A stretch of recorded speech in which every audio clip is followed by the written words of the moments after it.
आज हम आपको भारत के इतिहास की उस कहानी से रूबरू कराने वाले हैं जिसने भारत को छोटे राज्यों से उठाकर एक विशाल साम्राज्य की ओर पहुंचाया। ये कहानी है मगध के उदय की। भूमिका। दोस्तों, जब हम आज भारत के महान सम्राटों चंद्रगुप्त मौर्य, अशोक का नाम सुनते हैं तो हमें ये समझना होगा कि इन महान साम्राज्यों की नींव किसने और कैसे रखी। उस नींव का नाम है मगध। मगध केवल एक राज्य नहीं था, बल्कि ये राजनीतिक शक्ति, सैन्य ताकत, आर्थिक समृद्धि और प्रशासनिक बुद्धिमत्ता का प्रतीक था। मगध का भौगोलिक परिचय। मगध राज्य स्थित था आज के बिहार और उसके आसपास के क्षेत्रों में। इसके चारों ओर बहती थीं गंगा, सोन और फाल्गु जैसी नदियां। इन नदियों की वजह से ये इलाका अत्यंत उपजाऊ था, जहां भरपूर अनाज होता था, खेती अच्छी होती थी, जनता खुशहाल रहती थी। और जब जनता के पास भोजन होता है तो राज्य के पास सेना पालने की शक्ति भी होती है। प्राकृतिक सुरक्षा। मगध की ढाल। मगध की प्रारंभिक राजधानी थी राजगृह, जिसे गिरिव्रज भी कहा जाता था। राजगृह चारों ओर से ऊंची पहाड़ियों से घिरा हुआ था। इसका मतलब ये था कि दुश्मन आसानी से हमला नहीं कर सकता। राज्य को प्राकृतिक सुरक्षा मिलती थी। ये सुरक्षा मगध को दूसरे महाजनपदों से अलग बनाती थी।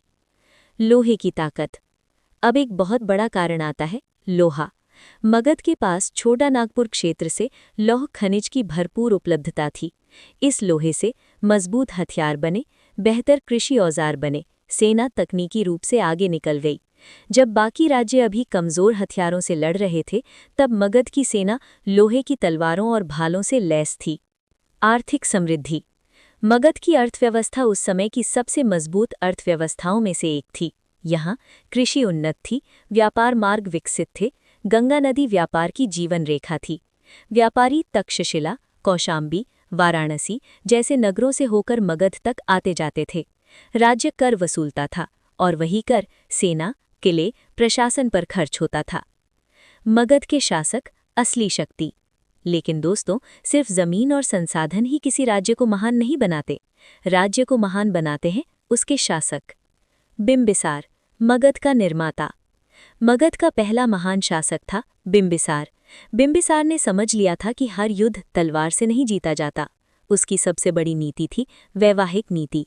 उसने कोसल, वैशाली, लिच्छवी जैसे राज्यों की राजकुमारियों से विवाह किया।